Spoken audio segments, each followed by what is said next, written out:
السلام علیکم، بسم اللہ الرحمن الرحیم، اللہم صلی علی محمد وعلی آل محمد وبارک وسلم۔ صدقے جائیں محمد و آل محمد کے، اور قربان جائیں ہماری لاکھوں جانے قربان محمد و آل محمد پر۔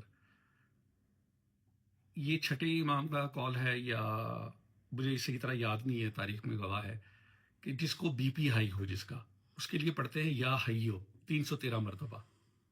اور بھی اس کے وظائف ہوں گے، لیکن جو امام سے ثابت ہو وہ بہت ضروری ہوتا ہے۔ تو 313 مرتبہ یا حیو، اول آخر 5 مرتبہ درود پاک پڑھ کے پئیں، دن میں 3 مرتبہ، ایک مرتبہ نہیں۔ اسے آہستہ آہستہ گریجولی آپ کا بی پی نیچے آ جائے گا، لیکن آپ نے بی پی گولی جب تک نہیں چھوڑنی جب تک آپ مناسب نہ سمجھیں۔ یہ نہیں کہ آپ یہ پڑھنا شروع کریں اور گولی چھوڑ دیں، یہ قطعاً میں نہیں کہتا کسی کو۔ یا حیو پڑھنا ہے، 313 مرتبہ پڑھنا ہے، دن میں 3 دفعہ پڑھ کے پانی دم کر کے پینا ہے۔ گریجولی آپ دیکھیں گے کولیسٹرول بھی کم ہوگا اور آپ کا بی پی بھی نیچے آئے گا انشاءاللہ۔ السلام علیکم، اللہ حافظ۔